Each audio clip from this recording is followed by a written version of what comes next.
ama piano jole, txikitatik edoski du musika. Berak, biolina hautatu zuen, ondoren batuta. Iruñeko Gazte Orkestraren zuzendaria da orain. Amsterdamen, orkestra zuzendaritza ikasten duen bitartean. Toki batetik bestera mugitzen da, musikarengatik gidatuta. Musika klasikoa, aspergarria ez dela erakutsi nahi du. Gaur, Mirari Etxeberriarekin solasten dugu.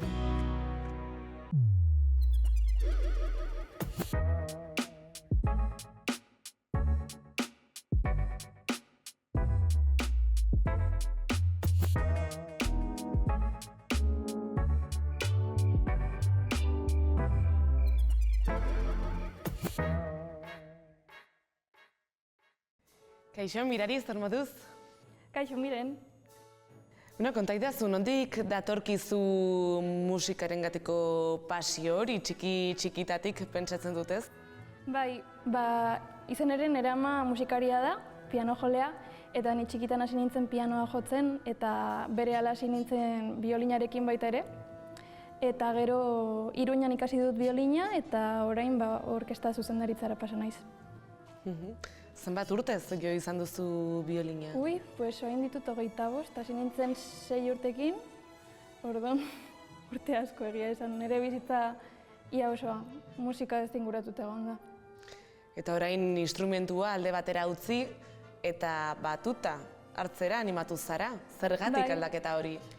Izan zen oso pixkanaka, Iruñako kontserbatorioan biolina ikasten ari nintzen bitartean, nuen lagun talde bat, eta oso ondo moldatzen ginen, eta nik probatu nahi nuen bakarrikan jakiteagatik nola zen orkestra baten aurrean jartzea.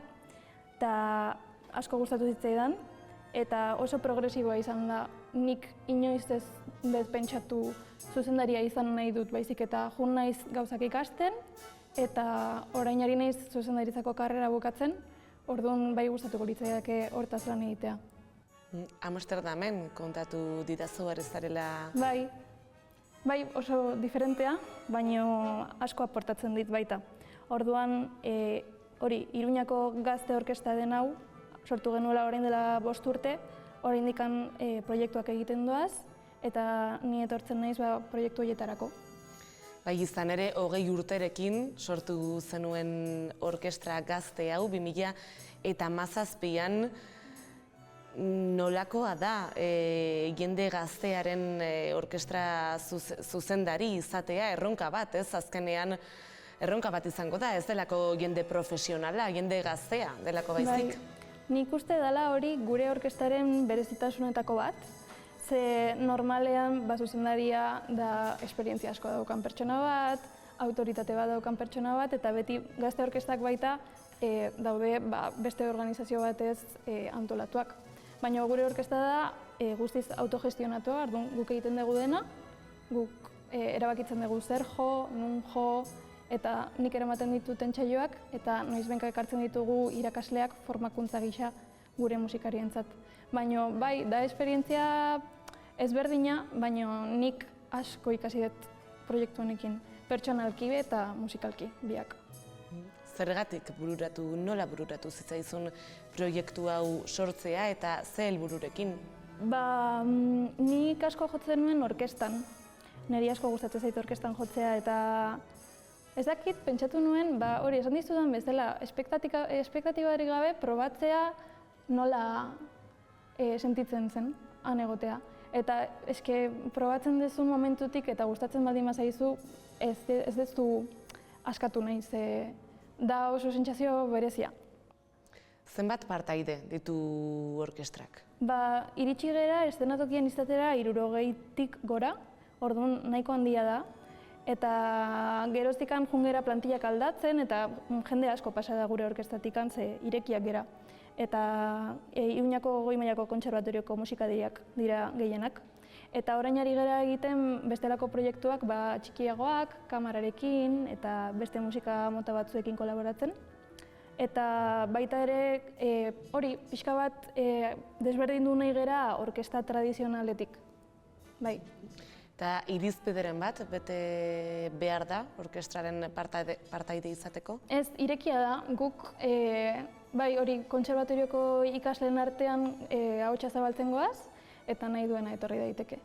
Eta orain hasi gera baita, Iruñeko Gazte orkestra txikia egiten, 14-18 urtetik bitartera, adibidez jaso musikalean parte hartu dugu, eta hori proiektu pedagogiko oso polita da, bai. Bai, hori galdetu nahi nizun nolakoa izan zen esperientzia hori, jaso musikalean lan egitea? Bai, beraiek daukate proiektu oso polita musikala eta oso aberasgarria da, ze baita da ideia berdina, gazteek egiten dutela dena hasieratik bukaerara. Orduan, gure musikariak hor involukratzea baita oso polita da, eta hori, gazte hauek igual guztiak ez dira musikariak, eta gureak bai, orduan, interkambio hori egotea baita ere oso interesgarria da. Eta orkestrara itzuliz, ze adintartiko jendea dago, guztiak nafarrak dira, ala beste erkidego batzuetako jendea dago baita ere? Nafarroko jende asko dago, eta gero baita beste erkidegotakoak, Euskal Herrikoak, eta Errioxakoak, eta baita urrunagokoak ere. Ze Iruñako Goi-Mailako Kontserbatorioan pixka bat toki guztietako jendea dago. Orduan guk ez daukagu irizpiderik oraingoz, eta bada 18 urtetatik aurrera sartzen direnean eta bukatzen duten arte nik 25 ditut, naiz zaharrenetakoa orain. Talentu asko ikusten duzu nafar musikarien artean? Bai, talentua eta batez ere gogoak. Eta gauzak egiteko energia eta predisposizioa. Eta hori beste tokietan ez dago hainbeste. Ze hau da musutruk dena, eta horrelako proiektuak aurrera ateratzea oso polita da ikustea. Bai. Kontatzen zenidan zuen orkestra ez dela ohiko orkestra bat bezalakoa, ez da beste musika estilo batzuk nahasten dituzuela. Konta idazu ze musika estiloak sartzen dituzue? Bueno, egin dugu denetarik, egin dugu bideojokoen musika, egin dugu rapa. Aurrekoan Gaiarren egiten dugu Gabonetan kontzertu bat, eta aurrekoan kolaboratu genuen Iruñako 3 talderekin, Ibilbedi, Burutik eta Eskabideanekin, eta egin genuen moldaketa sinfoniko batzuk, eta guk azkenean nahi duguna da publiko gaztea gure kontzertuetara etortzea. Zegu gazteak gera, eta musika klasikoa askotan zarkituta gelditzen da, eta hori aldatzera gatoz pixkat. Zer esango zenieke horrekin lotuta? Musika klasikoa aspergarria dela esaten duten horiei? Nik ulertzen dut, ze egia esan ikusten dezunean protokoloa ez zaizu asko gustatzen, kanpotikan ikusita. Baina barrutikan ikusita gustatzen da. Osea, oso zaila da kontzertu batean ez sentitzea gauzak, nire ustez. Orduan nik esango nieke etortzeko eta konprobatzeko benetan pena merezi duela zuzeneko musika entzutea. Bai. Eta nola egin daiteke jende gaztea musika klasikora erakartzeko? Bai, hori da galdera handiena, ezta?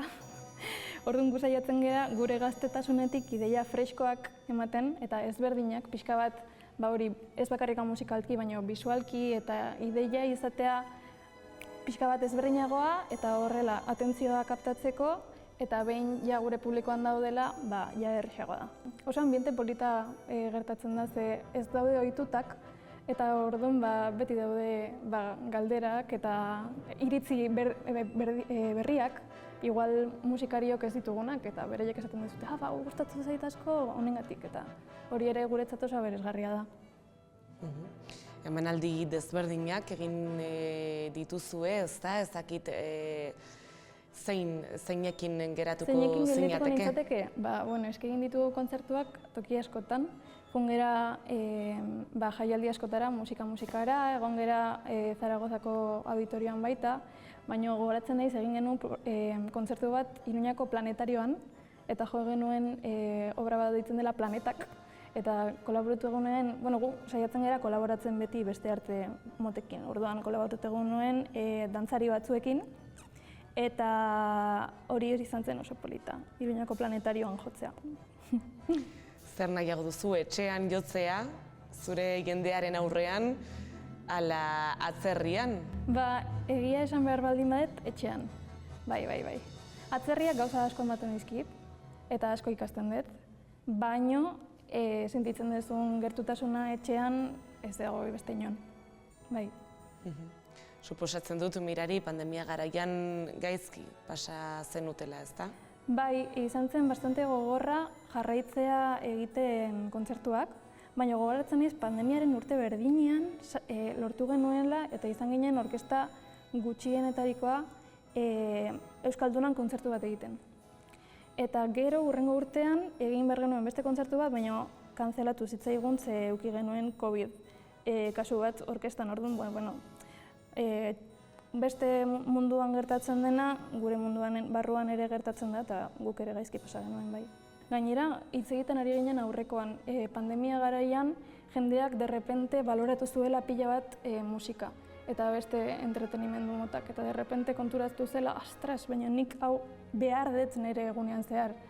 Orduan gu saiatu ginen hori pixka bat demostratzen bai. Bai, ere interesgarria izan zen. Kultura oso garrantzitsua da, ez, jendearen bizitzan eta musika baita ere beharrezkoa, ez da? Bai, oso. Niretzat da ezinbestekoa. Eta esango nuke jendearentzat baita, igual ez gara konturatzen zenbateraino, eta ez gara konturatzen, askotan entretenimenduarekin nahazten da, eta bada entretenimendua ere, baina pixka bat baloratzea eta ikustea zertan inbertitzen dugun gure dirua, gure denbora, hori ondo dator. Eta nolakoa da zuzendariaren gradu hori? Zenbat urte? Badira 4 urte, eta eske zuzendari batek jakin behar du pixkat denetarik. Orduan teoriko asko dauzkagu, gero pianoa jo behar dugu, biolina jotzen dut, gero haizezko instrumentu bat, historia asko, eta gero gure klaseak dira pianoaren aurrean, eta batez ere partitura ezagutzea eta analizatzea.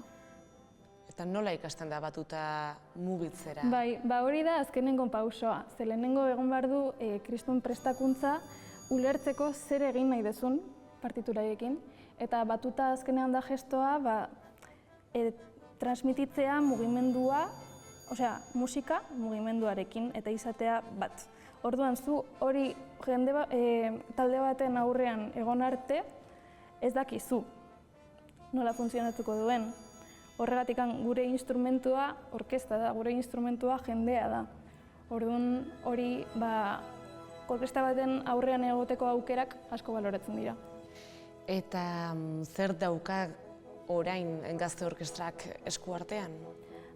Begira, ari gara egiten orain kontzertu benefiko bat, Asnova Fundazioarekin, eta etorri dira Ukrainiatikan irakasleak eta umeak musika eskola batetikan. Eta ari dira Nafarroan zehar kontzertuak egiten, eta gure baloreak defenditzen dituen proiektu bat da azkenean, eta interkambio kulturala ere guri ere interesatzen zaigu. Eta zuk pertsonalki non ikusten duzu zure burua etorkizunean? Egia esateko asko kostatzen zait nire burua imaginatzea, ze hainbeste inestabilidade dago mundu honetan, nik astetik astera pentsatzen dutela zer egingo deten, orkestarekin saiatzen gera urtero planeatzen, noski baietz. Baina pertsonalki nik musika egiten jarraitu dezakedan bitartean, hori da nahi detena. Eta zuzentzen, irakasten edo jotzen, edozein horietako edozein, ni poziki. Eta amaitzeko Mirari, gu euskaraz ari gara solasean, gure saioa hala du izena, solasean. Euskara erabiltzen duzu, orkestra barruan? Badaukagu euskaldun jende asko, baina erdaldunak ere, orduan entsaioak normalean erderaz izaten dira. Baina egia da, gure egunerokotasunean euskara asko erabiltzen dugula. Baita euskerazko musika entzuten dugu orkestraren artean eta orkestatik kanpo, orduan gure identitatearen parte da eta defendatzen dugu bai. Ederto Mirari eskerrik asko, espero dugu musikak zure bizitzan zehar soinu egiten jarrai dezan eta zuretzat arrakastarik onena opa dizuegu, mila esker gurekin egoteagatik. Mila esker, Miren, zuri.